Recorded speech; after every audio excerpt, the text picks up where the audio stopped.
এরপর প্রশ্ন হলো, এতেকাফ কত রমজান থেকে করা উত্তম? এতেকাফ অবস্থায় কি কি করা যায় আর কি কি করা যাবে না একটু জানাবেন, কারণ আমাদের সমাজে এতেকাফ নিয়ে অনেক ভুল শর্ত দেওয়ায় অনেকে ভয় আর এতেকাফ করতে চায় না।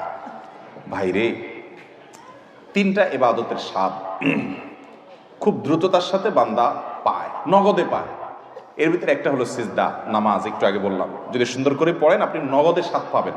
একটু লম্বা সিজদা দিয়ে একটু চোখের পানি ফেলায় দেখেন, আল্লাহর কাছে খুব স্বাদ পাবেন, তৃপ্তি পাবেন। আরেকটা হলো এতেকাফ।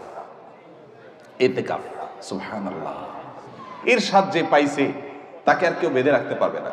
আমার বুঝ জ্ঞান হয়েছে থেকে আমার আব্বা জান রহমতুল্লাহ আলাইকে আমি দেখেছি, আব্বা রমজানে সবসময় এতেকাফ করতেন। সচরাচর কোনো বিশেষ বিপদ না হলে তিনি এতেকাফ ছাড়তেন না।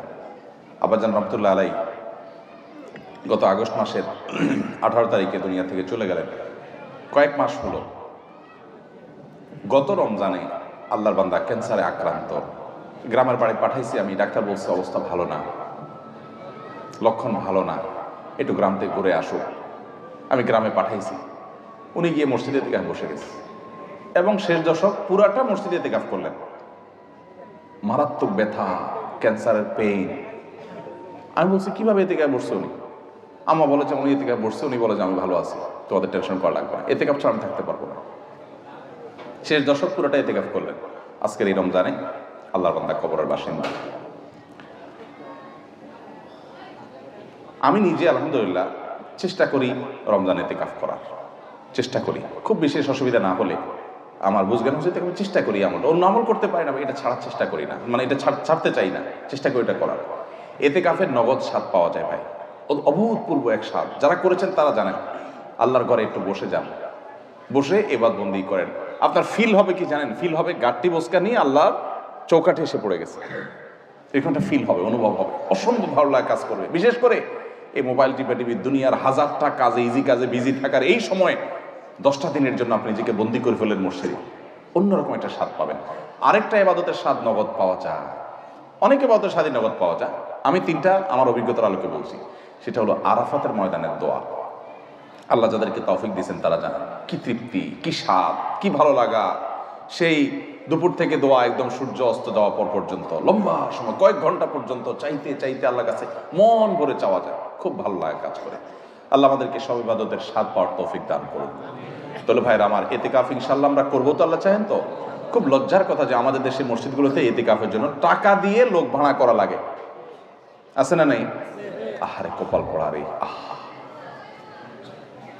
নবী করিম সাল্লাল্লাহু আলাইহি ওয়াসাল্লাম রমজানের রোজা ফরজ হওয়ার পর থেকে নিয়ে তৃতীয় হিজরিতে, দ্বিতীয় বা তৃতীয় হিজরিতে রমজান রোজা ফরজ হওয়ার পর থেকে নিয়ে তার ওয়াফাতের আগ পর্যন্ত একটি বারের জন্য এতেকাফ ছাড়া থাকেন নাই। যে আমলটা নবী করিম সাল্লাল্লাহু আলাইহি ওয়াসাল্লামের জীবনে একবারও ছাড়েন নাই, আমরা বেশিরভাগ লোক জীবনে একবারও করি নাই।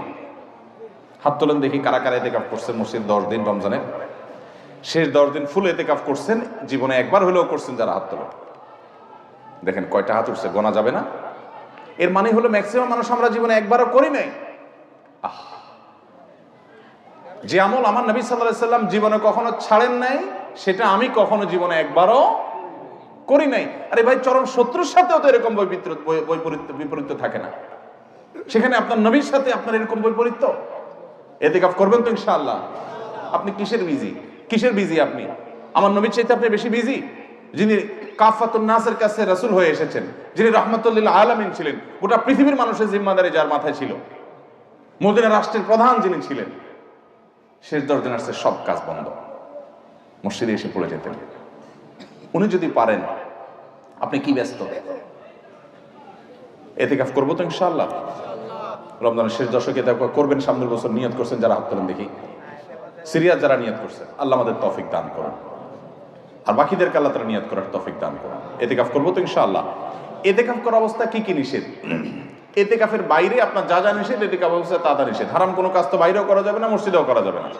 তবে এতেকাফরত অবস্থায় আপনি দুনিয়ার কাজ কাম এতেকাফে বসে বসে করবেন না। একান্ত যেটা বাধ্য, আপনার ব্যবসা বাণিজ্য অন্যান্য কাজ যেগুলো না করলে নয়, আপনি মসজিদে বসে ওইটার উপর আপনার ডিপেন্ডেন্ট, আপনার চলতে হয়, আপনি জরুরি 2-4টা কাজ করা লাগলো সেগুলো করলেন। ওখানে বসে বসে আপনি রীতিমতো এটা দোকান বানায় ফেলবেন না আর কি। ওখানে বসে দুনিয়াবি প্রয়োজনীয় কাজগুলো আপনি সারতে পারবেন, যেগুলো আপনার জন্য জরুরি সেগুলো আপনি করতে পারবেন। এছাড়া আপনি মসজিদের ভিতরে নিজেকে আবদ্ধ করে ফেলবেন। এটা করবেন হলো 20 রমজান সূর্য অস্ত যাওয়ার আগে আগে মসজিদে ঢুকবেন। 20 রমজান সূর্য অস্ত যাওয়ার আগে আগে মসজিদে ঢুকবেন। এরপর থেকে সূর্য ঈদের চাঁদ দেখা যাওয়ার আগ পর্যন্ত মসজিদে থাকবেন। ঈদের চাঁদ দেখা যাওয়ার সংবাদ শুনছেন, এরপর বের হয়ে যাবেন। এই 10 দিন আপনি মসজিদে অবস্থান করবেন, নিজেকে সেখানে আবদ্ধ করে রাখবেন। এবং এর মধ্যে আপনি বাহিরে যাবেন না। বাহিরে যাবেন টয়লেটের জন্য, পেশাব পায়খানা করার জন্য, একান্ত জানা হলো না সেই জন্য যাবেন। এমনকি খাবারটা এনে দেওয়ার লোক থাকলে আপনি বাসায়ও যাবেন না। খাবার এনে দেওয়ার কোনো লোক নাই, কোনো ব্যবস্থা নাই, এরকম কোনো জায়গায় যদি ইতিকাফ করেন তাহলে শুধু খেতে চেয়ে কারোর সাথে কথাবার্তা না বলে সোজা আবার চলে আসবেন, ব্যাস। অর্থাৎ 10 দিন আপনি মসজিদে বন্দি রাখলেন নিজেকে, শুধু ইবাদতবন্দির জন্য, ব্যাস। এই হলো ইতিকাফ। সেখানে আপনি তেলাওয়াত, তাসবিহ, ঘুম, অন্য সাধারণ কাজকাম সবই করতে পারবেন। এমনকি যে বললাম দুনিয়ার যে কাজ না করলেন সেটাও আপনি জরুরি কাজ মসজিদে বসে করতে পারবেন। বাইরে যে দোকানদারি করতে পারবেন না 10 দিনের জন্য। করবো তো ইনশাআল্লাহ। ইতিকাফের ফজিলত হলো নবী করিম সাল্লাল্লাহু আলাইহি ওয়াসাল্লাম জীবনে কখনো ছাড়েন না। আল্লাহ আমাদেরকে আমলটা করার তৌফিক দান করুন।